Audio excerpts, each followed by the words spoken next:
We believe that the future of Africa lies in its vast land.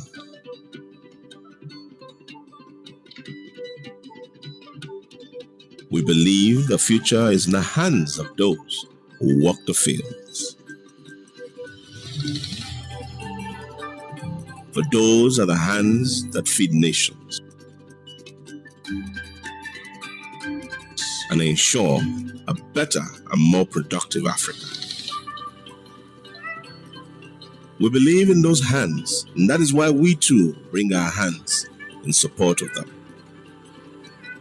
Our hands come bearing technologies and solutions that ensure their effort is not in vain, but deliver results that ensure a sustainable, prosperous, and food-secure Africa.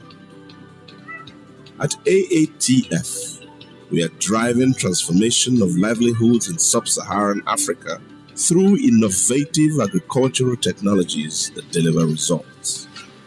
We promise to deliver prosperity through technology.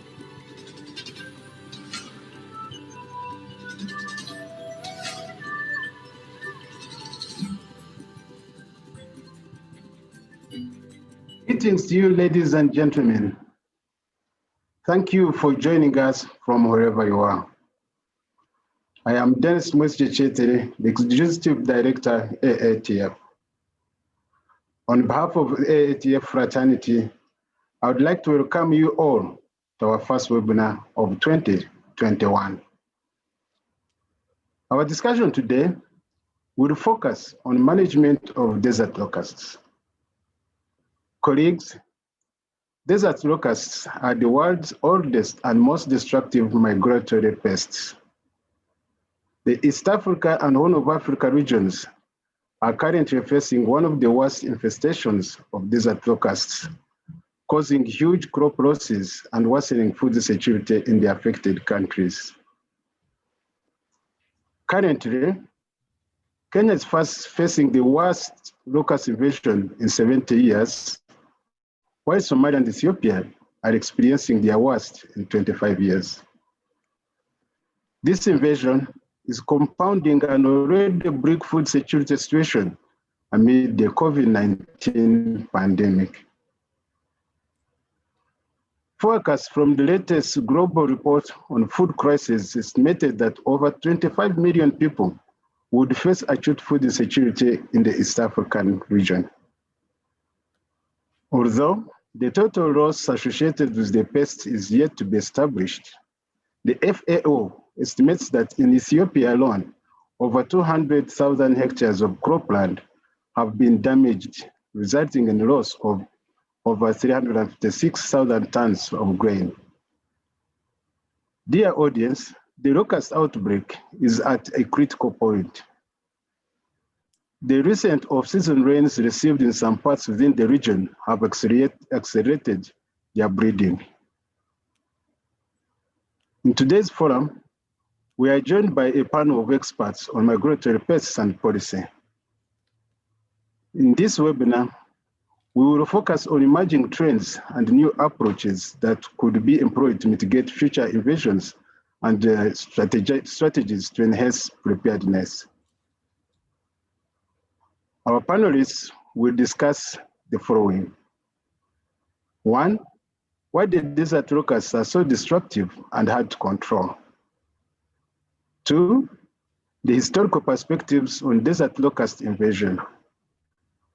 3, the perspectives of developing partners on management of desert locusts. 4, perceptions and environmental concerns in desert locust control. 5, the regulatory environment relevant to pesticide access and use.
have Dr. Ruth Kahuthia-Gathu, who is a senior lecturer at Kenyatta University in Kenya School of Agriculture and Enterprise Development. She specializes in agriculture entomology with a bias in biological control. Her research focuses on integrated pest management strategies. Welcome, Ruth. You can greet the audience, Ruth. Good afternoon and good morning. Good. We are also joined by Dr. Stephen Njoka, the director of the Desert Locust Control Organization for East Africa. He oversees the implementation of activities and projects to enhance food and health security in the Eastern region through forecasting, monitoring and controlling of migratory pests and vectors. Welcome, Njoka. Thank you. Good morning, good afternoon, good evening, wherever you are watching us in the world. Welcome. Thank you. Our next panelist is Dr. Yeneneh, the Senior Technical Advisor for Pests and Pesticides at the USAID's Bureau for Humanitarian Assistance in Washington, D.C. Yeneneh is involved in training, field assessments and monitoring, project development, and development of training manuals and strategies. Welcome, Yeneneh. Good morning, good evening, good afternoon, everybody. Thank you. Our next panelist is Dr. Ivan Rwomushana, a senior scientist in charge of invasive species at the Center for Agriculture and Biosciences International. Ivan's research focuses on the development of climate-resilient integrated pest management options for invasive insect pests. Welcome, Ivan. Thank you. Good morning, good afternoon, good evening to everyone, wherever you're watching or listening from. You're most welcome. Finally, we have Dr. Daniel Kyallo Whedon, a program officer at the Policy and Regulatory Affairs Unit at AATF. Daniel supports policy work to facilitate the creation of an enabling environment for agriculture technology adoption, input and output market access, as well as facilitating efficient agricultural value chains. Welcome, Daniel. Thank you very much, Dennis, and greetings to our participants. We are glad you're joined, and we are looking forward to an interactive discussion in this forum. Thank you very much. Thank you for taking time to be part of these important discussions. As we are about to start our presentations, let's share some rules of engagement for this webinar. We will have 10-minute presentations from each of our panelists. We request the panelists to stick to the 10-minute allocated. I will notify you at 3 minutes to the end of your time. After each presentation, we will have a minute to share poll questions, and we encourage the participants to give feedback. The audience is encouraged to post questions and comments on their chat box, which will be directed to panelists for response. May I at this juncture invite Dr. Ruth Kahuthia-Gathu share with us on why the desert locusts are so destructive and hard to control. Over to you, Ruth. Thank you so much.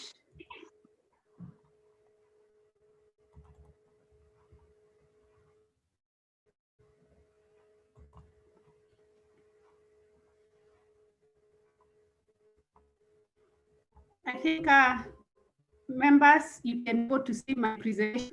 I'll be working on the desert locust, a destructive and difficult pest to control. Well, a general overview of how I'm going to present. There will be general information, the biology of the desert locust, the challenges, and then the opportunities when it comes to capacity building. When you look at the desert locust, is that this is a serious pest which tends to be found, and it's peculiar in Africa, Middle East, and also Asia. And on the map that is aside there, you can see the green area. This is the area where the desert locust is usually found. And then when you get to the yellow areas, these are the invasive regions. And from here, you can see Kenya is part of the invasive region where some of these pests will basically get through. It is a transboundary pest, so it can go from one place to another and usually have two phases, the solitary phase and also the gregarious phase. The gregarious phase is usually the most destructive phase, and most of the times you normally find them in a solitary phase. But when the numbers keep on increasing, then and the insects start touching each other, especially with the hind legs, they smell each other, they see each other, then they normally change from solitary phase to the gregarious phase. And by looking at this, normally you can see most of the time the gregarious phase will start from green, and then they'll turn to brownish in color, which is usually a cryptic coloration. They will hide where they are. Unlike with the gregarious, where you have quite a number of changes, both morphological, physical, and even the mechanical. And when you look at the gregarious phase, which we are talking about because it's the most destructive, they usually have longer wings and then the legs are reduced in size. Then the wings will help them to fly over long distances. And they also have the different colors when you look at the different faces that are there. And this is what we should get worried about when we get them in the field, because you'll have them in millions. Unlike when you think about the solitary phase, where you may have only three within, let's say, 100 cubic meter. Then for this particular pest is that the swarms are usually very large. You can have just a single swarm with over 80 million covering, let's say, 1 kilometer square. So you can try to imagine from here to, let's say, town, how many square kilometers are there. And that can help you in predicting how many millions of insects you'd have in such a place. And the swarms themselves, when they are flying, a single individual swarm or even the pest, they can cover, let's say, up to 200 kilometers per day. Again, that can tell you how far they can go because they are fast flyers. Then they are usually active during the day, unlike the solitary, which are usually active in twilight. Then these are pests that will tend to feed on broad diet, and you'll tend to find them on various habitats outside there. The pests will cause significant losses, as we will get to hear from other people, and a single insect, which is about 2 grams, can eat an equivalent of its weight. So imagine if you have about 500,000, how much they will actually feed outside there, and I believe we'll be able to get this, and that is where they tend to affect food security and also the livelihoods of the pastoralists. Then this is the life cycle of actually the pests. The adults after mating, the mature adults after mating, they'll tend to lay eggs in the soil, sandy soil, most sandy soil. They will lay the eggs there in pods, and an individual female can lay up to 3 pods over time, meaning it can lay up to 200 eggs. Then they cover them with froth, so that, again, they don't get destroyed. Within about 10 to 65 days, depending on the weather, they will now hatch to what we call the first instars or the hopper birds, which are usually more of black than yellow. And as they grow older, they will change to more yellow, and you'll have about 5 instars taking about 30 to 40 days. Then these ones are usually found on the ground because they don't have wings.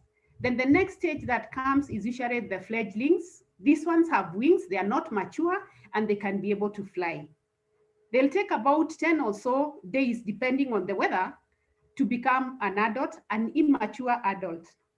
Then within time, those immature adults will mature, and then after that, they will become mature adults, and you can see the transition in colors.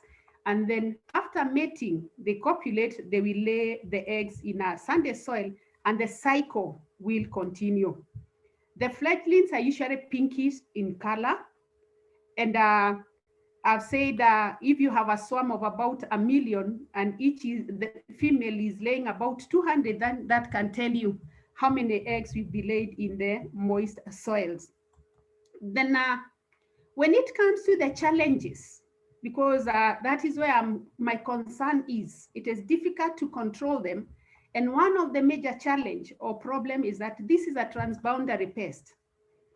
You will find them flying from, let's say, Somalia, Sudan, and then to Kenya, Uganda, and then Tanzania, meaning an individual government would not be able to control them. We control them in Kenya, how about Tanzania and Uganda? If they're not doing it, then the pest will still continue. Then we also have problems, especially where the pests are coming from Ethiopia, through Sudan, through Tanzania, through, let's say, Somalia. These are regions which are actually have got political conflicts between and within the affected regions. So even the people, the communities concerned in those areas cannot be able to control the pest. Then the rugged terrain, and you can look at the photo, which is just next there, where you can see with that rugged terrain, the brownish area that looks brownish, that is a swarm of locusts which are there. So there is no infrastructure to get there. So even if they're within that place, we are not able to control them. Inadequate funds, because like we were told, the last time the pest was here was 75 years ago. So we do not keep the funds there waiting for the pest to come in. So no inadequate funds to control, depending on how far this pest has spread. Then again, the issue of inadequate pesticides. And you must have seen when the pests came in, there was a time lapse where we stayed not knowing where most of these pesticides are basically going to come from, because they have to be imported. So there was inadequate, so we could not control it immediately the pest came in. There's the issue of an unpredictable weather, and we have seen the way the swarms have been coming into the countries because of the various cyclones that are there, and every cyclone creating a favorable condition for the pest to basically multiply within the region. Then there is also the problem of lack of trained personnel in terms of monitoring, in terms of surveillance, and even in terms of identifying the pests. That the pest came in, some people did not know whether we are dealing with the locusts or we are dealing with the grasshoppers. Then there was also the issue of weak regional cooperation. If you look at the members who are there, if you have not been having the pests there, then the coordination, the cooperation was relatively weak, that we also took some time.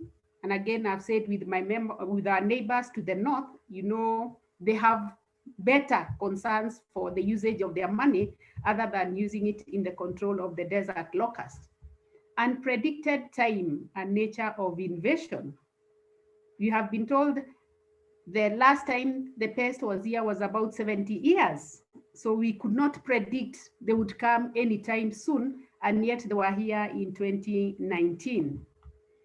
Then if they invade the settled areas and the water bodies, even those people who are responsible for controlling the pest, they cannot control it, because we have to take care of the population there. We have to take care of the livestock. We have to take care of the water bodies that are there. So again, this is also a hindrance when it comes to the controlling of the pest. Then issues of the environmental impact from the pesticides.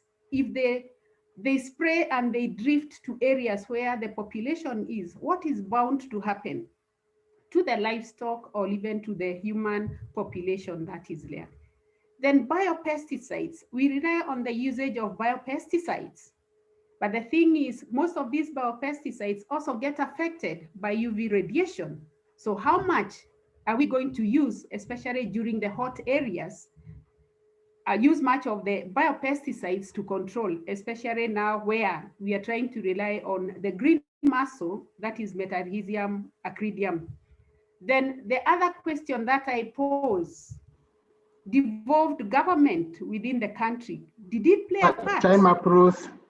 Sorry, did it play a part in that? In the last issue, I would say opportunities are there on training personnel, issues of monitoring, cohesive regional cooperation can also be improved, real-time relay of information, and then let us involve all stakeholders when it comes to controlling the pests and maintain our infrastructure and also the resources available. And when I talk of resources, I mean the aircraft, the lorries or the trucks that are there, which are being used in the management of the pests. Thank you. Thank you very much, Ruth, for that insightful presentation. You have reminded us of the nature of the desert locusts and their challenges in controlling them. We note that we already have a digital tool being used in Kenya to track and monitor the desert locusts. Thanks again. Dear participants, at this juncture, let's take 1 minute to respond to the poll.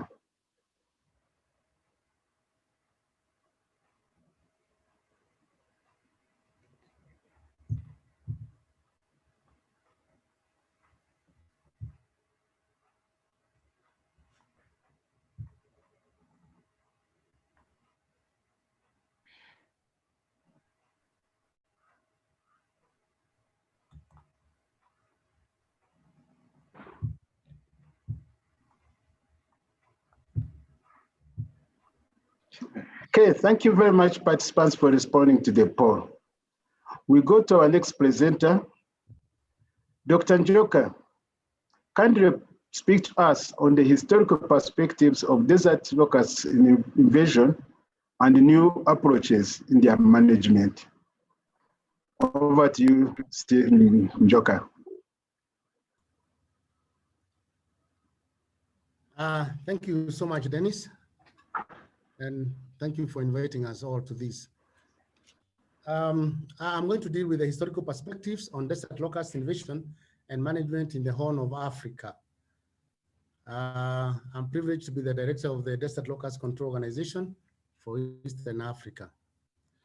By way of introduction, and my colleague has done a bit of that, the desert locust is the most dangerous of the nearly 1 dozen species of locusts.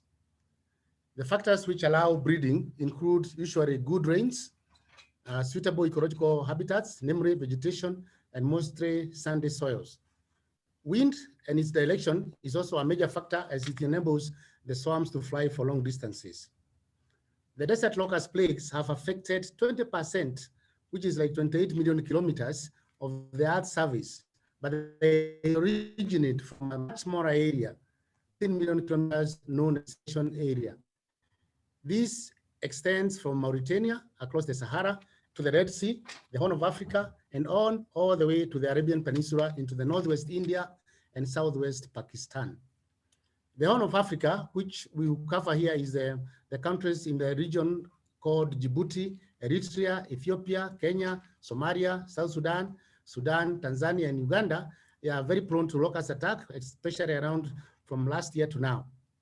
And these locusts originally come from the Red Sea Basin. The desert locust populations can increase some 10 to 20-fold within a few months. And the locusts concentrate into dense bands of wingless hoppers and swarms of winged adults. A typical swarm can contain up to 150 million locusts, individual insects per square kilometer. And the swarms can fly with the wind and migrate about 100 to 150 kilometers in a single day. A small part of an average swarm can easily destroy as much food in 1 day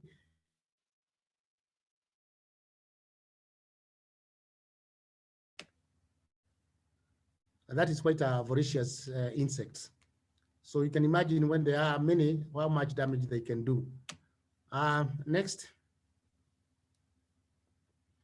In 2007, historically, the swarms from Yemen invaded northern Somalia, Djibouti, and eastern Ethiopia, where substantial breeding occurred, leading to a further invasion of southern Ethiopia, northeastern Kenya, the first time in 50 years, and Eritrea. During the 2014 breeding season, efforts to contain the locust failed, primarily due to lack of adequate resources. As a consequence, swarms crossed from Somaliland into Ethiopia and caused extensive damage. The current invasion, which the region is facing now, was first noted in Ethiopia, eastern Ethiopia, in June 2019. The locusts then spread to Somalia region, and by 28 December 2019, they entered Kenya via Mandera. Subsequently, they covered over 25 counties in Kenya. And on February 2019, they were reported in Moroto, northern Uganda.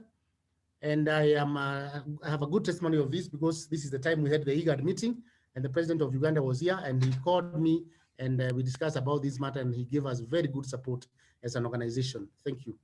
In March 2020, the locusts have now located to northern Tanzania and we are dealing with them there.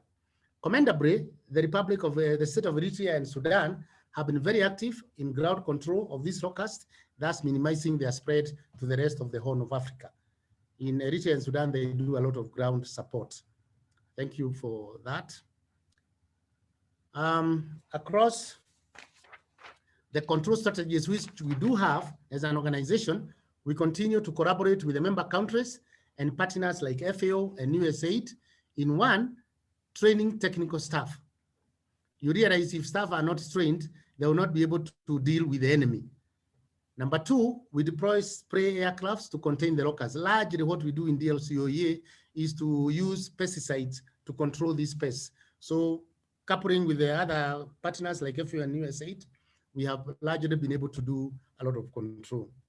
The third thing we do is to do continuous monitoring and forecasting of the pest situation. While these efforts have been fairly successful, cases of second wave are being encountered, and indeed we can say the battle may be won, but the war is still not yet over. Economically, locust plagues affect the most vulnerable communities in rural areas of Africa, who depend on subsistence farming for their livelihood and often have no access to alternative sources of income that would allow them to replenish their losses. These can lead to food crises that often require the intervention of governments and donors through the provision of relief food. Over 48 million people in the Horn of Africa derive their livelihood directly from agriculture, and this accounts for over 41% of the rural population. Of this population, it is estimated that 23.85 million are women and 24.14 are men. It is these farmers and their dependents who normally feel the brunt when locust plagues occur and are normally the first to require food aid, as they lack other sources of income and rarely carry over food grain from the previous season into the new season. So they are richly affected due to lack of storage facilities. Then in the modern times, we have had the role of digital solutions. And in the past, data collection and recording was analog and tedious, but currently, the use of devices and applications like eLocust3, real-time location and status of locust invasion is possible. This helps in drawing fast solutions for the fight against the enemy. Satellite imaging or imagery is an indispensable tool for pest management, not only for desert locusts, but for other pests. Additionally, the deployment of drones is a key breakthrough in surveillance of the locusts, but the drones are yet to be useful in spraying due to their limited load capacity. They cannot carry a lot of pesticides, but we use them for survey. They're very useful in survey. The FAO's Desert Locust Survey needs special mention as it is instrumental in keeping an updated database and advising stakeholders on desert locust incidences. The lessons learned in the ongoing fight is the critical importance of collecting reliable data and transmitting it to the central command for effective communication to the control agencies. Due to the training done by DLCO-EA, the technical staff have perfected this aspect in the member countries. I think that is all I can say for now, except I would want to put a strong message here to our member countries and to our partners. The Desert Locust Organization was established by member countries in 1962 with a mandate of controlling migratory pests in the region, and that is locusts, quilliabirds, armyworms, and sassaflies. Largely, our control has now been on locusts and quilliabirds, and the ongoing locust invasion completely overwhelmed the organization's capacity of 4 old Beaver aircrafts. Our appeal, it is important to strengthen this regional organization for continued effective control of this pest by 1, securing support for member countries and development partners to acquire new and modern spray aircrafts, and number 2, to increase our trained pilots and engineers. Thank you.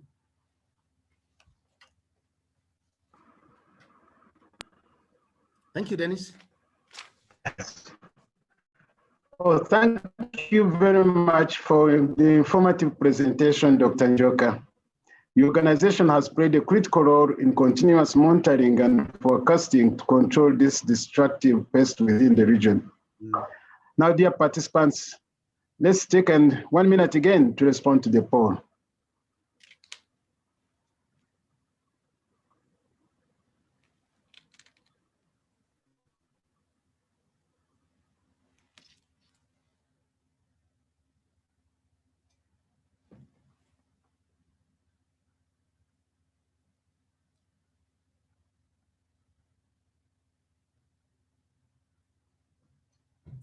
Okay, thank you very much, participants, for responding to the poll.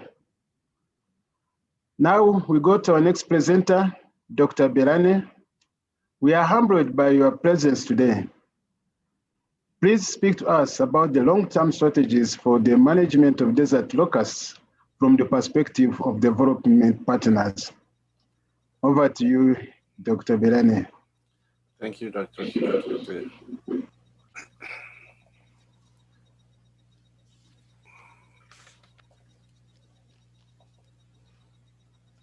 Good morning, everybody. Good morning, good afternoon, good evening. My name is Belyaneh. I'm with USAID, as Dr. Dennis has already introduced us. What I'm going to talk about today is I'm going to touch upon some impacting elements for desert locusts to cause damage, which has already been touched upon by some of my colleagues who have already made a presentation. And then I'll be talking about limiting factors for preventive interventions that lead to and trigger campaign large-scale operations. And then I'll talk about what development partners can do to assist with locust and also other transboundary outbreak pest interventions and management, and particularly in resilience. And then how stakeholders can enhance value added for management of desert locusts. And finally, I'll end it up with host country responsibilities and areas that they could focus. I've picked just 4 or 5 issues here. The primary habitat, remote, arid, and semi-arid, and hard to reach areas is one of the impacting factors for desert locust management. Massive swarm developments, we have at least over the past several decades, 1926 to 2021, we have seen several dozens of locust swarms and upsurge. And the one big thing here is the climate change, which induces increased frequency, intensity, and range of expansion of desert locusts, and of course the threat they cause to food security and livelihoods, as well as escalating limitations to prevention that triggers campaign. At most time would prefer prevention rather than large-scale campaign for many reasons, as Dr. Ruth has mentioned and Dr. Njoka have also touched upon it. Most of the time we see weak and inconsistent surveillance and monitoring system that could trigger campaign because we haven't controlled, we haven't put in the preventive interventions in time to control the locusts. And inadequate basic infrastructure, as Dr. Njoka has mentioned, and technical material resources also play a major role in exacerbating locust situation. Absence of robust systems for data collection, for example, and interpretation and key parameters to support prevention are also key elements that play a role in causing and leading us to campaign. Weak support for regional organizations, regional entities that are mandated to deal with locusts, for example, DLCO, and others. And lack of cross-border engagement, of course, because as we all know, transboundary pests cross borders, they don't have any limitations in terms of staying in an area. So absence of adequate national strategy, for example, if you look at most of the countries that are hardly hit due to lack of prevention and hardly hit by campaign, you see like there is a critical lack of national strategy and contingency plan, and difficulty accessing remote areas because we don't have strategies and plans ahead of time. And of course, we don't have sufficient resources to cover the areas where the locusts breed and break out. And of course, lack of adequate information on desert locust location to plan and support timely intervention is also key critical. This map shows you how far locusts can move from Yemen. They can go to Pakistan and India region, about 2,500 kilometers. You can imagine that. From Sudan, they can go to Mauritania, 5,000, and so on and so forth. So what can development partners do as a priority to help manage desert locusts? I picked up some few points here. For example, they can promote greater understanding of long-term sustainable approaches rather than waiting for campaign operations. They can help build and support national and regional capacity of a system where you can manage desert locusts. They can also explore means and ways to leverage skills and knowledge of countries with adequate capacity. There are countries that have adequate capacity, not only human capacity, technical capacity, resource capacity, and experience, and leveraging that to use them up in other areas where the need is critical. They can promote and encourage strategies for robust preventive interventions rather than focusing on campaign operations, which as all of you know, is really very costly and not really safe. They can also build on solid assessments, research assessments, and other things for a long-term planning, for planning a long-term action. For example, a 5-year plan that would be more sustainable than like waiting for a campaign. They can increase investments in the use of new technologies for remote sensing, data collection, improved forecasting, and response interventions. And they can also support evaluation of an efficacy of operational requirement of tools and materials. For example, Dr. Njoka mentioned drones. Drones are new introductions into the locust world. At the moment, drones may not be the most effective and appropriate way for large-scale control operations, but they can be very useful in terms of data collection and site spotting and all this, and also limited and very surgical control operations in terms of control. They can also help assess benefits and costs of safer pesticides. Unfortunately, we keep using pesticides to control locusts, so the safety and cost benefits of such pesticides would be very, very advantageous and very useful in terms of long-term intervention. And how about key stakeholders? What can they do to enhance value for money when implementing desert locust strategies? As I said, some of these factors are very similar to the factors that I mentioned earlier and factors that other colleagues have also mentioned. For example, promoting and supporting collaboration among key actors is very critical. Encouraging and strengthening South-South participation, partnership to share experience, knowledge, and skills and tools. This happens between many countries, by the way, but it's not like galvanized in terms of larger scale and in terms of countries that are that need most. Encouraging and supporting establishment of institutional engagement among neighboring countries. If we have strong neighboring country relationship at an institutional level, that would really help to get adequate information and adequate support from each other.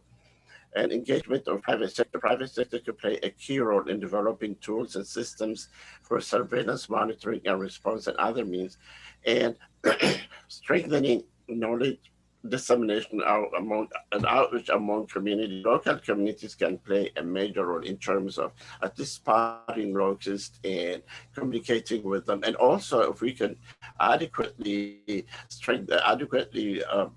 enforce them with knowledge and skills, they can also prevent locusts at an early stage.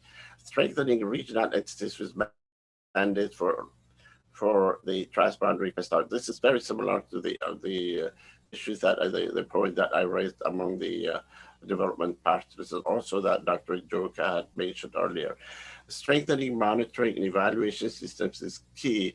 We have to evaluate and monitor the situation on the ground in order to plan, to develop a well-planned and continuity plan and operations, and promoting and supporting research and development is also key in terms of, so how about member countries? Member countries, as you all know, are the primary stakeholders in terms of controlling any kind of pest for that matter. So to strengthen their IPM-based national strategy and contingency plan in preventive and response intervention for ETAPs. ETAPs are emergency transboundary outbreak pests, and desert locusts is one of them, or maybe the first one. Exploring, introducing science-based Africa-friendly ETAP management tools is also very important in terms of strengthening national capacity. Strengthening existing emergency-based monitoring and control units through material, fiscal, and human resources. If you have a strong national entity, the chances that you could end up at prevention rather than leading to large-scale control operations, which is really, really very expensive, as I mentioned. Establish and institutionalize a system that can improve staff community skills and knowledge. This is most of the time done in many countries, but it's not done at a level where you could say sufficient, so that campaign operations are not necessary. You can focus on preventive intervention, strengthen information collection, analysis, dissemination, and management. This is also critical. Information is really, really very important in terms of in terms of locust operations. Unless you have sufficient and accurate and timely information, which is analyzed and disseminated to key elements, then it's very, very difficult to reach to this. So strengthening information and collection, very, very important. Increase collaboration with relevant stakeholders to adopt new technologies or improved surveillance. Monitoring and data management for response are really critical. There are a number of new technologies that we are currently using in the current campaign that haven't been used in the past. These are really key elements that are, first of all, they can save time, they can save resources, and they can come up with adequate information and planning. Support and strengthen capacity of regional entities. I am done with all the slides, and this slide is a silent one, so you can have a look at it. And thank you very much, Dennis. Thank you, everybody. Thank you. For listening. Thank you very much, Yeneneh, for highlighting the priority areas for development partners and for the valuable suggestions on the kind of strategies that governments could employ to manage the pest invasions. Colleagues, again, let's take 1 minute to respond to the poll.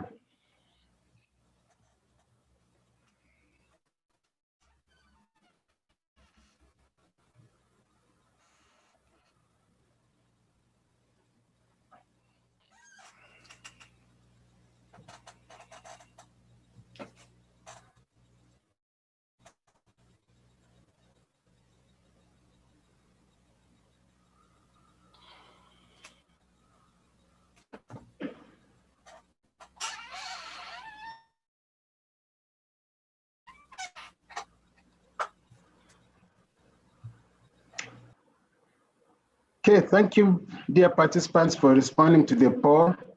And as a reminder to our audience, please post your questions and comments on the chat box. Our next presenter now, Dr. Rwomushana. We are glad to have you with us today. Enlighten us on strategies to manage perceptions and environmental concerns related to control of desert locusts. Over to you. Thank you. I'll request Yeneneh to stop sharing his screen so they can share mine. Yeneneh, could you stop sharing your screen, please? Thank you. Sorry about that. Okay. That's okay. I hope you can all see my slide.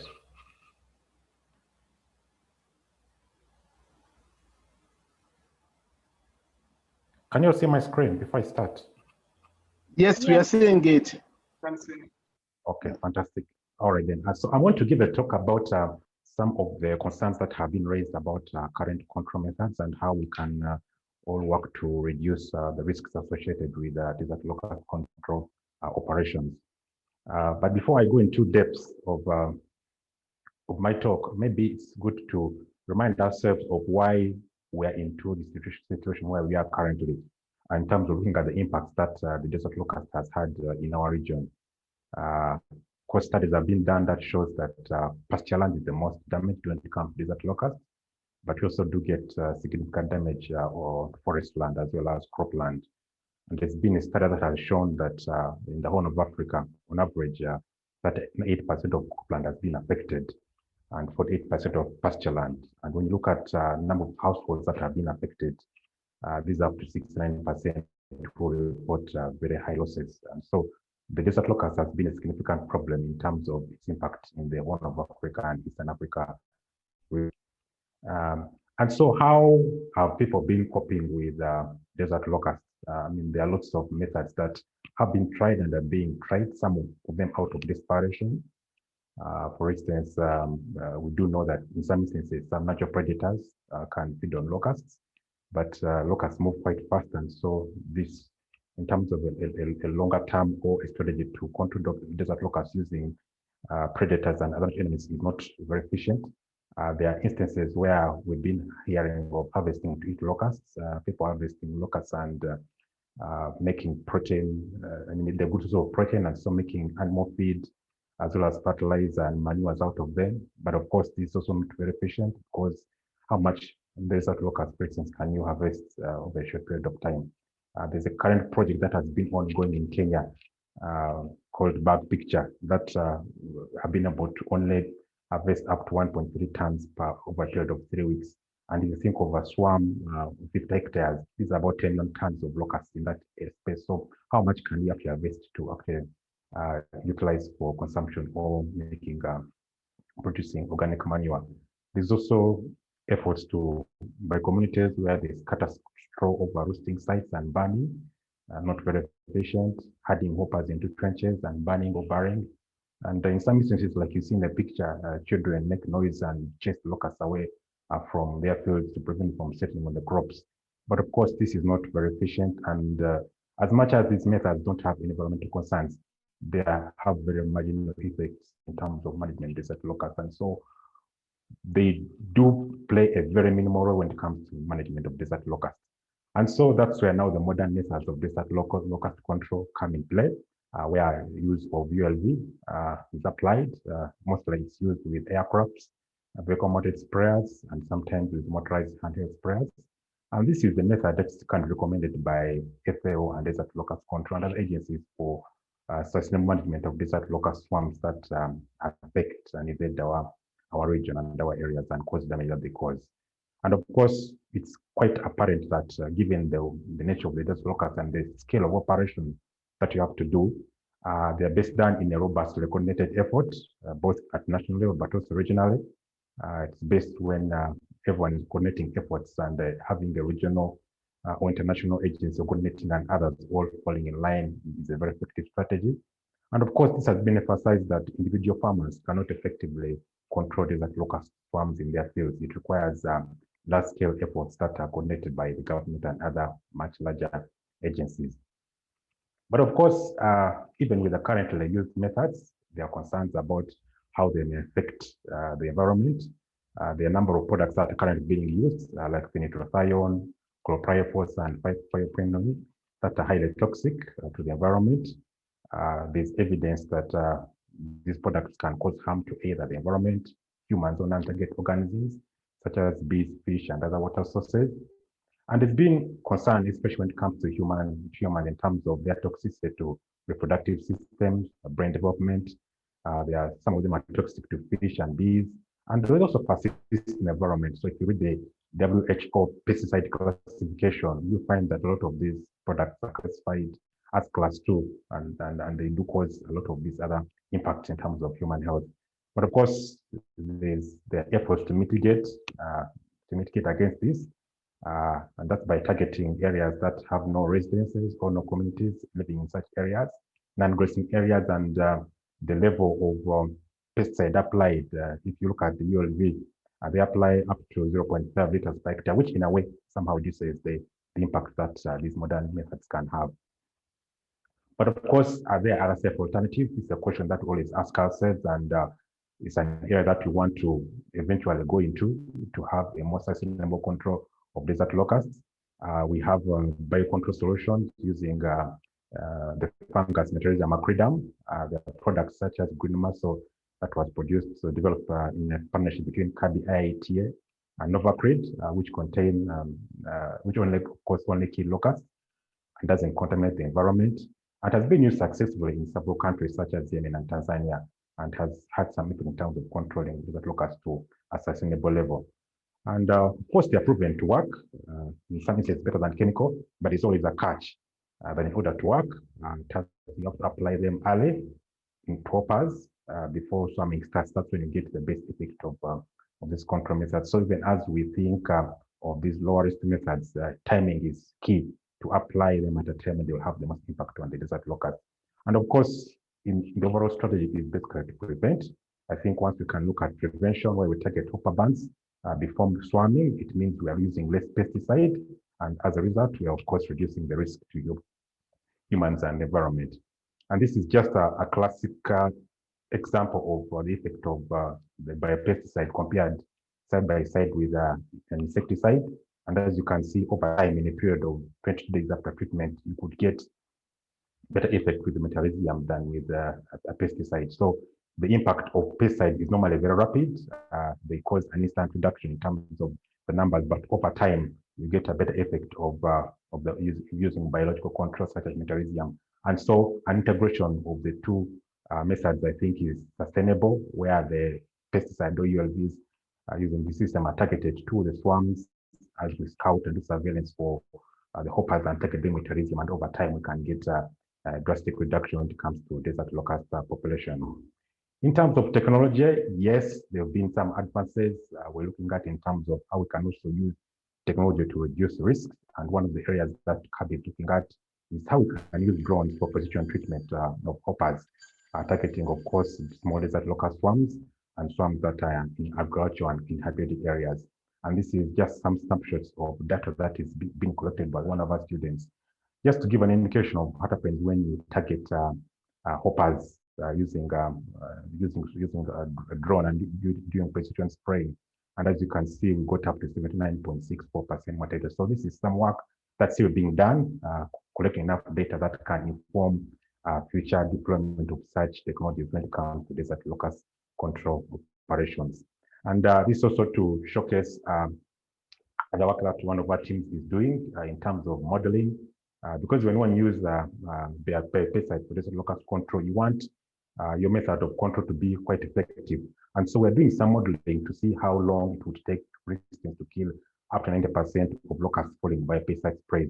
And we think this information will be useful and be made available to governments and agencies trying to control desert locusts to inform their decisions when it comes to actually deploying biopesticide for control of desert locusts where they've invaded.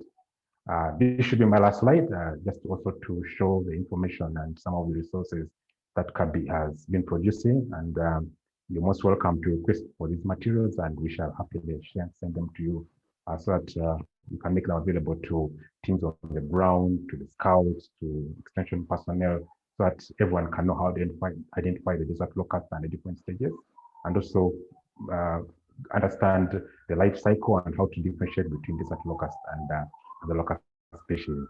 And with this, I come to the end of my presentation, and thank you for your attention. Thank you very much. Thank you very much, Ivan, for your illuminating presentation. I'm delighted to note that there are alternative methods for controlling the locusts while safeguarding the environment. Again, our dear participants, let's take 1 minute to respond to the poll.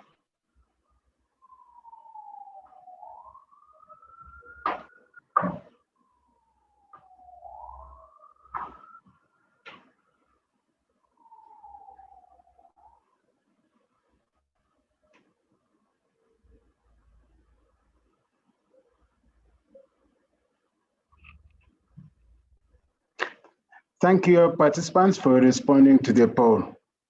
May I now invite our last presenter of the day, Dr. Daniel Charo Willy, who will highlight elements on the policy and regulatory environment within the East Africa and how it influences the access to pesticides for the control of the locusts. Over to you, Daniel.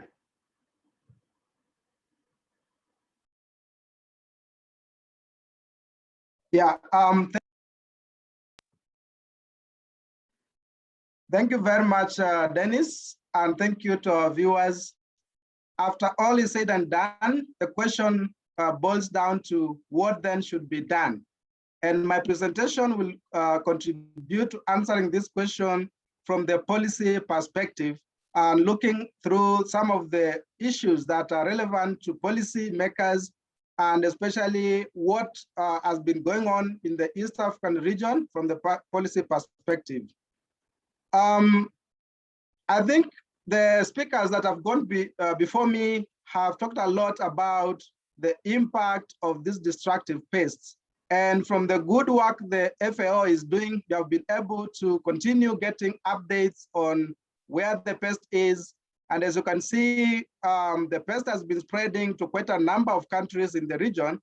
And the question is then, why is it important that we should think about this pest?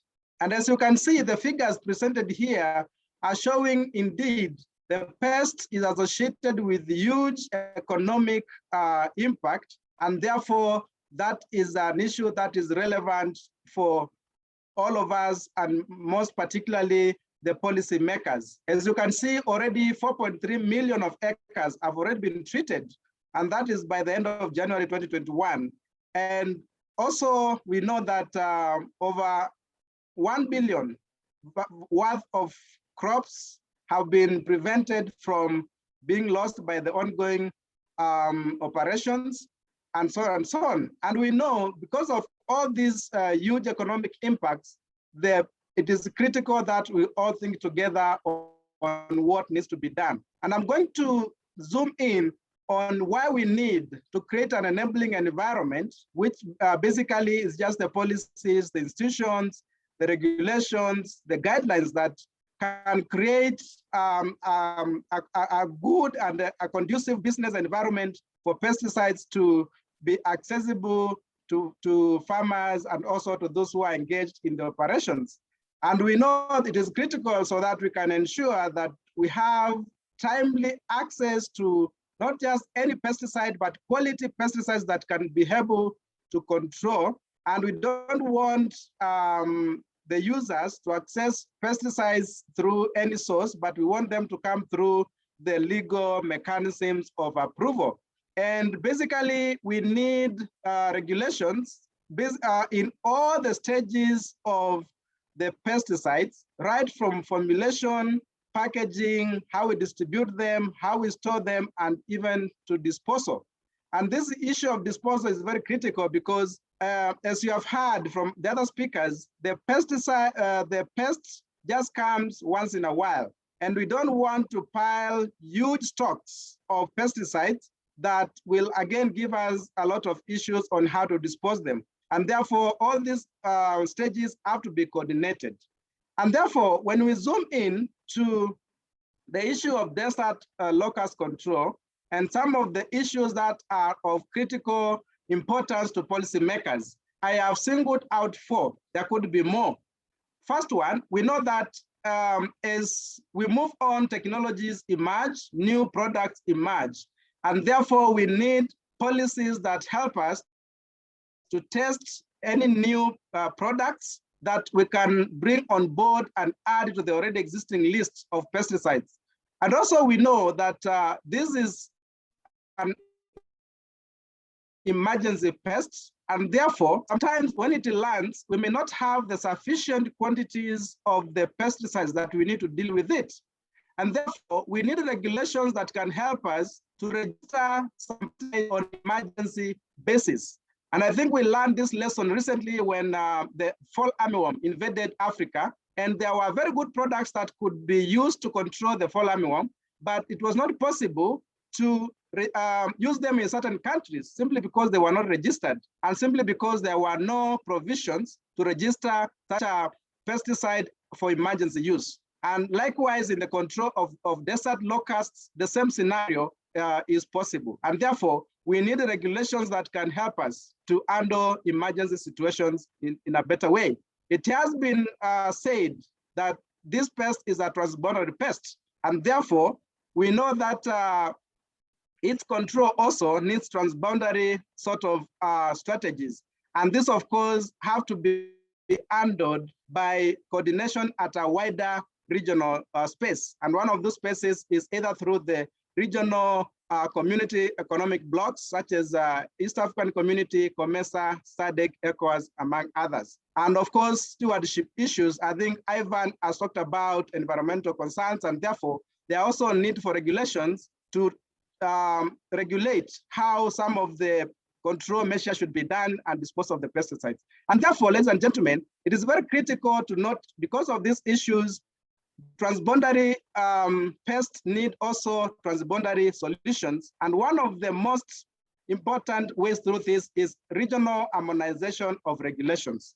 And in a few minutes or one or two, I will share with you some of the efforts that have been going on in the region through the work that AATF has been doing with the USDA, FAS, the East African Community Secretariat, African Development Bank, through the Technologies for African Agricultural Transformation, or TAT program, and other stakeholders. We have been engaged in a number of efforts towards ensuring that we have a coordinated effort at regional level. And through this effort, we have managed to do a number of things. And we know now we have guidelines for testing and registration of biopesticides. We have guidelines for the efficacy trials, residual trials, and the registration requirements in the East African community. And from these guidelines now, we already know that 7 companies have applied for registration of their products under the harmonized system. And we know when all this is said and done, it has to go through the process of domestication and implementation at each partner state. And that is what we are in the process of doing.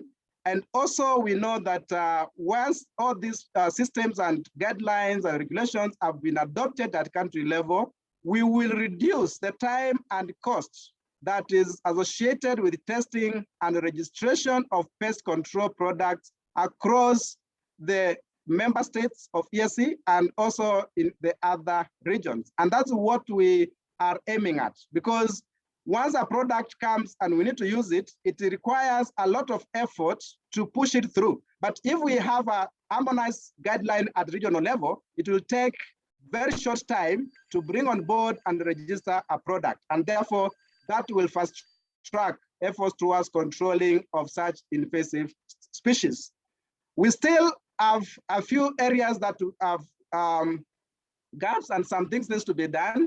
What we know is that at the moment, we don't have any regionally harmonized regulations for emergency registration of pesticides. We are thinking through this, and we welcome any like-minded stakeholders to partner with us in this area. We also know that once guidelines and regulations are passed at the regional level, the job is not done. We need to have them domesticated at country level. And we have witnessed slow progress towards full domestication of the regionally harmonized guidelines. And this is, of course, as a result of different legislative procedures. And we respect the sovereign boundaries of every country, but we know that with time, all these processes can be accelerated. Finally, we have the issue around documentation of the efficacy and impact of the control aerial sprays that have been going on. And that is very critical because it will help us to plan better for our future operations. And of course, challenges in accessing new technologies and equipment. We know in some countries, importing drones needs a lot of regulations, and therefore that is an area where policy needs to work. And of course, for surveillance, we need better internet connectivity for quick reporting.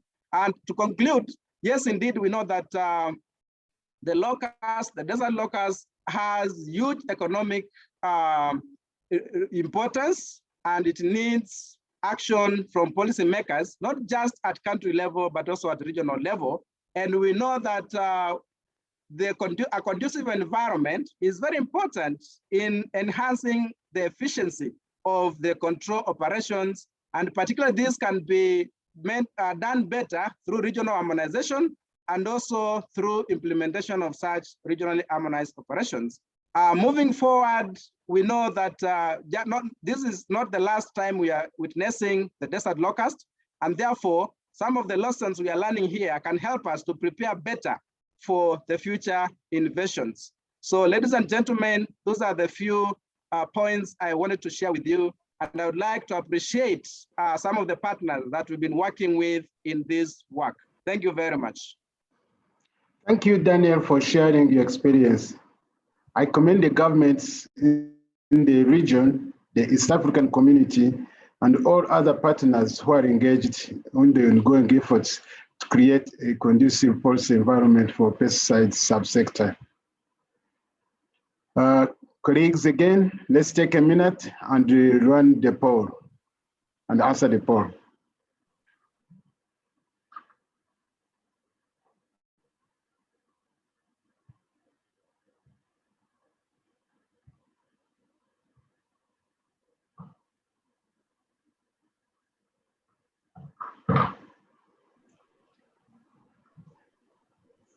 Thank you very much, participants, for responding to the poll. Dear participants, before we transition to the question and answer session, I would like to extend 2 minutes to Dr. Loja Priest of Agriculture Research Council South Africa to share the experience on managing locust outbreak in South Africa. To you, Loja, and you're welcome. Good. You have 2 minutes. Good afternoon, colleagues. Can you hear me? Yes. Yes, please. Yes. Okay. I don't know where my video is, but no, we don't have the desert locust in South Africa. We have a subspecies of the desert locust, but we have 4 species of plague locusts here, of which the brown locust is by far the most economically damaging. We have massive outbreaks of the brown locust from the semi-arid Karoo, which escape from the Karoo to damage crops in the cereal cropland areas and can invade surrounding countries of Lesotho and Botswana and Namibia.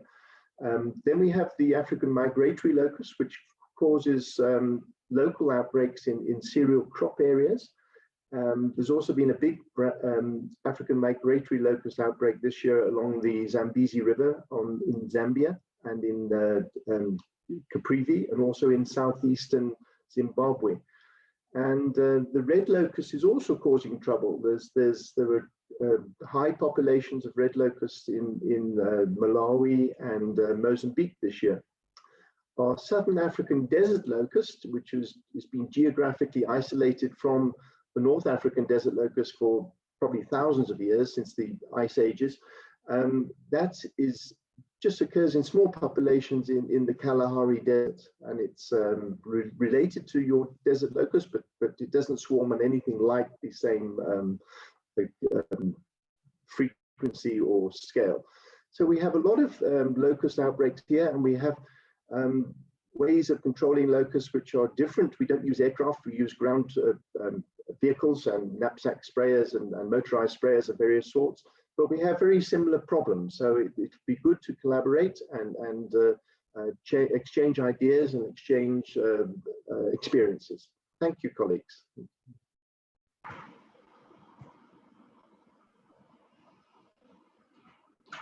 Thank you very much, Roger, for that brief. We appreciate it.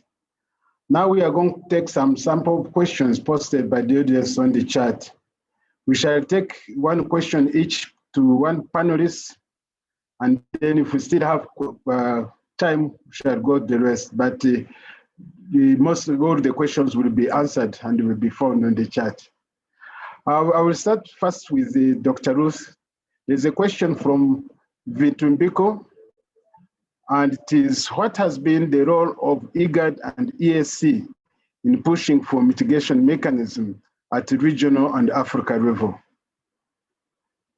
Over to you, Ruth.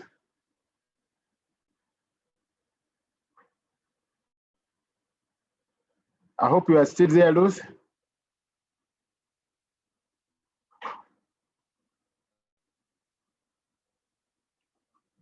Okay, as we wait for Ruth, let's take the next question to Dr. Njoka. It is from Fernandez Makare. Area-wide or community pest management is one approach that can be effective against the control of transboundary pests. Are there any legal or policy framework, maybe through the Desert Locust Organization or respective countries or regional bodies, etc., to this effect? How best can we involve local communities to complement government departments? Over to you, Dr. Njoka.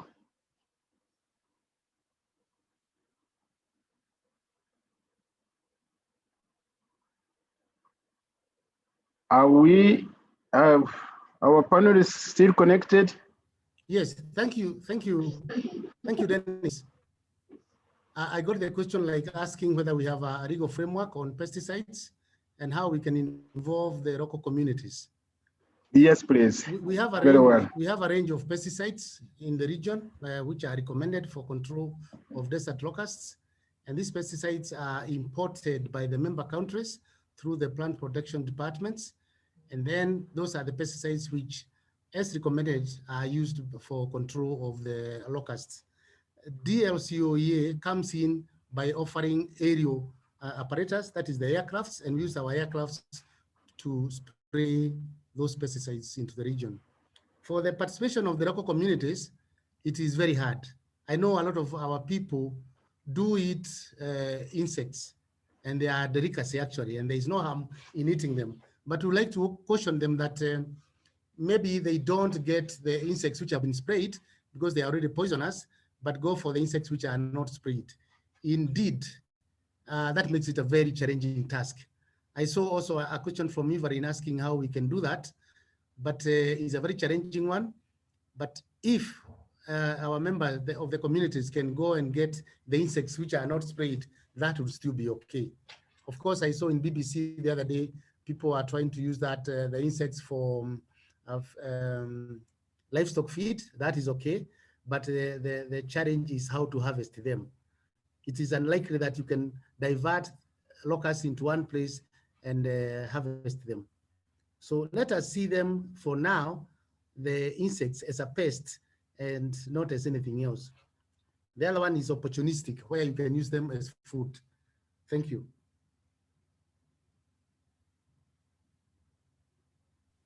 Thank you, Dr. Njoka, for that brief. Now, questions to Dr. Yeneneh. There are two parts related. From Dr. Emmanuel Kobenin. There is some reserved opinion that regional management of the desert locust without extensive international system cooperation could be counterproductive, since some of the influencing factors driving outbreaks are outside Africa. What is your view about this? And the connecting question is from Sophia, saying, what is USAID approach and support to battle locust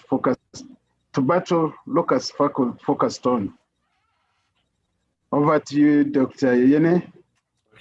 Thank you very much, Dr. Kahuthia. Let me answer the second question, which is what approach does USAID? USAID has been supporting both preventive and campaign kind of operations. Campaign kind of operations, in our perspective, is more like humanitarian approach, where the preventive intervention is strengthening national capacity, regional capacity, strength international capacity to properly monitor and report and also prevent locust operations. We do support.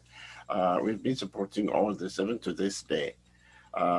Just for your information, as of this month, we have provided more than $26 million for the East Africa locust operations, for the locust control operation that's ongoing.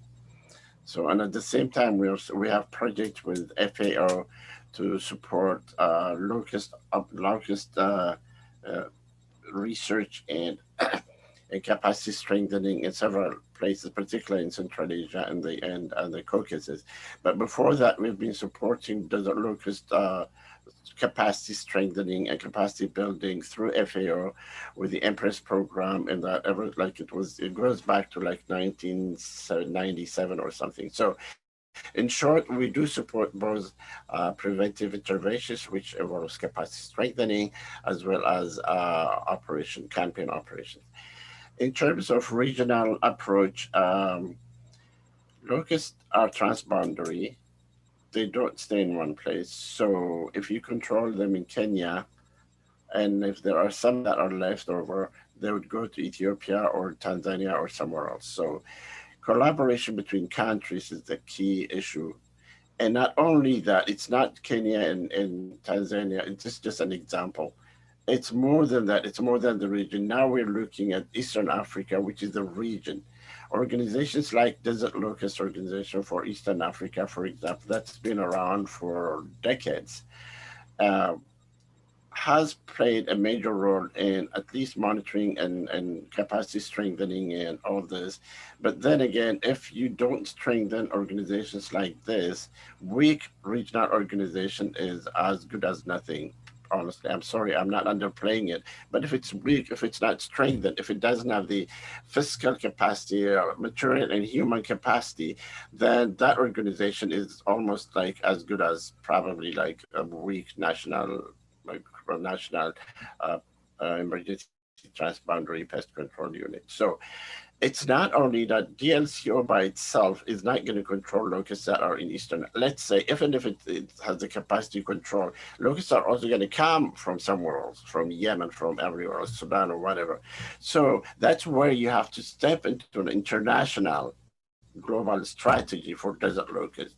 So, but you can also melanize, you can combine all these together, harmonize them, not combine, harmonize them, so that they can work together to prevent and defend livelihoods and food security at different places. So in short, it's not only like a national level, it's not only a regional level, it is global level. So it's all these things combined together, working hand in hand. Over. Thank you very much, Dr. Yeneneh, for that good clarification. Now a question to Dr. Ivan, which is from Anonymous. Is there a way that governments would come up with a kind of pesticide that would eliminate locusts and retain the other insects like bees, as you know the importance of bees? Over to you, Ivan. Well, that is it's a very complex question to answer. I think most of the products that are being used and have been shown to be effective for desert locust control, the ones used in ULV formulations, are not specific to only desert locust. They are broad spectrum, so they will pretty much affect most of the insects or species that are in the areas that have been spread. So it would need, for instance, to do further research and come up with products that could be highly specific, and that's why we feel that options such as using biopesticides are more effective, because a product like Metrorrhizia macridum, is a green mass or novacrid, are highly specific to grasshoppers and locust species, and they will not affect other non-target insects like bees and others. And so that should actually be the way to go, investing more in these products that are highly specific, such as the biopesticides, and reducing the investment that we are doing in terms of these broad spectrum insects that are used for the area-wide sprays to tackle desert locust swarms. Thank you very much, Ivan. Question to Daniel from Alex. Is there a policy on synchronized management between neighboring countries suffice for locust management? Over to you, Daniel. Yeah, thank you very much, Alex, for the question. Yes, indeed. What we have seen and what we know is that there is added benefits of harmonizing and synchronizing policies at regional level. And this is critical in some of the areas that I mentioned. And one of them is in the process of registration and release of new products. We know that sometimes we may have a product that has been released and registered in one country.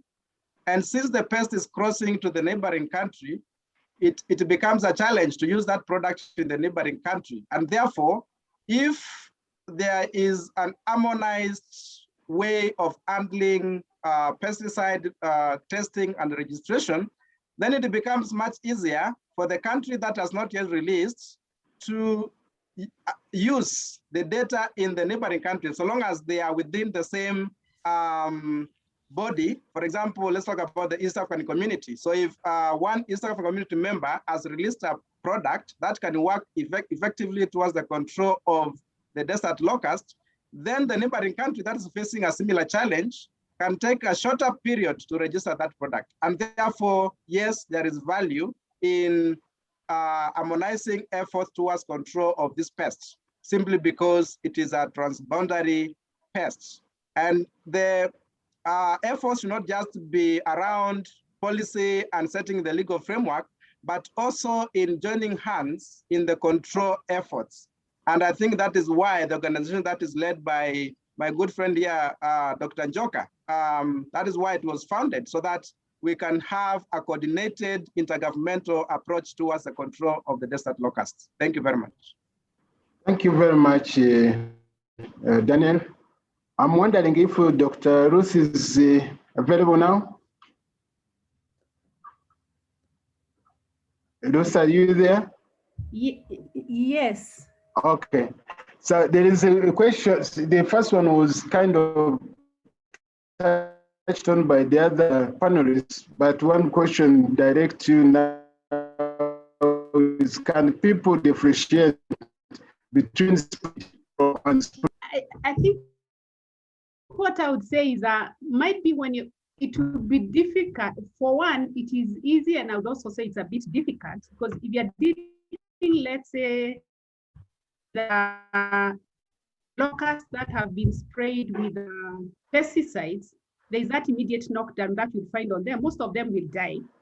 Two, if it is something to do with the microbial biopesticides, then you'll be able to see the fungal growth on the body, on the cuticle. So might be for the others, one would have, if you found them somewhere, it would have to be a case of where you'd have to now investigate whether they have the pesticide residues or not. But for microbial, for sure, you'll be able to tell after some time that they have been sprayed, because you can see the fungal growth on naturally the cuticle. For the others, again, immediate knockdown. So they'll start falling down, they'll slacken. So there's a likelihood that they could actually be dying because of the pesticides. Okay. Sorry. Thank you, Ruth. Colleagues, to those questions which have not been answered, we are going to compile all of them, and they will be in our report, the summary report of this webinar, which will be shared with you. So at least they will be addressed.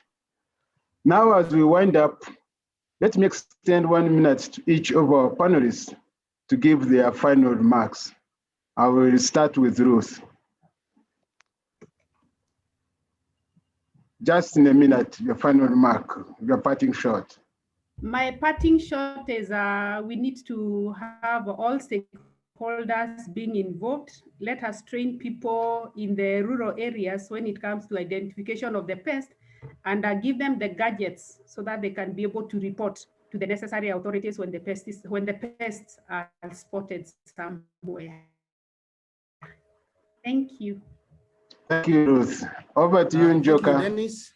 I think I would like to continue with my appeal to member countries and our partners to continue supporting this regional organization called the Desert Locust Control Organization for Eastern Africa, so that we are equal to the task. Like now, I said we were overwhelmed when these pests came, 2019 and 2020, but with support from everybody, we should strengthen DLCO-EA, because that's what it was made, that's why it was established, to tackle these problems in the region by the 9 member states. Thank you, Dennis. Thank you very much, Njoka, for that. Over to you, Yeneneh. Thank you, Dr. JJ. My thoughts are not far away from Dr. Ruth or Dr. Njoka's, but what I think a desert locust is not like a local or sedentary pest, which means it's not just a single country or a single region pest. So control operations and management and monitoring are all combined in terms of large scale. If we can have a regional and global strategy to strengthen national capacity, regional capacity, and capacity at all levels, then we can. I can say that with some empty, we would be in a much better position next time than where we have been over the past several years. So, in short, strategies at national, regional, and global level that could strengthen capacity to monitor and control this pest. Manage, control may not be the best word for this. Manage this pest, and not only this pest, honestly, quite frankly, with a changing climate, where we'll be seeing more of ETOPs, emergency transboundary outbreak pests that are coming from wherever they are, expanding their regions. So strengthening at all levels the capacity to effectively monitor and report and control are key for me. That's like it's an entire gamut of key stakeholders that can play from low level to high level at international level as well. Thank you. Thank you very much, Yeneneh. And again, thanks for giving us your sleeping time to come and share with these insightful observations you've made. Over to you, Ivan. Thank you very much. I think the point I want to make is that all our efforts, especially when it comes to desert locust control, are hinged around prevention. And prevention cannot be successful without a very good surveillance system. And of course, this is why I would like to upload FAO with the eLocust 3 system, 3M and 3G. I think with good surveillance, we get to know where the locusts are breeding, where the whopper bands have been detected, where the swarms are flying, and enables us to put in place rapid measures to be able to mitigate against them. And so we need to support that system, do better surveillance, report the data on the platform, and consequently, we shall be more efficient in terms of doing prevention and investing less. Just to give an example, if you have 10 million locusts at upper stage, they are occupying less space and less area than 10 million locusts which are in mature stage. And so with better surveillance systems and reporting, I think it will make all of us efficient in terms of doing better prevention and control of desert locusts in the long run. Thank you. Thank you, Ivan. And lastly, Daniel. Yeah, thank you very much to everybody who participated in this forum. What I want to leave you with is that everybody's effort matters. A conducive policy environment also matters. And therefore, my parting call to all decision makers, both at local and policy level, is that, yes, we know that the ongoing invasion is being dealt with, but we also need to prepare better for future invasions. And this is through setting up a conducive policy and regulatory environment, through setting up guidelines and regulations that can help us to access better products that can fight the pest better, and also helping us to access equipment that can help us to do surveillance and also control of the pests. And therefore, with all that done, I think we'll be better prepared for future invasions. Otherwise, thank you very much. Thank you very much, Daniel. Dear ladies and gentlemen, as we come to a close, on behalf of AATF, we express our profound gratitude to the panelists for their educative and enlightening presentation. We also extend a hearty thank you to all our distinguished participants today. We look forward to hosting you once again. Thank you all, and bye-bye for now.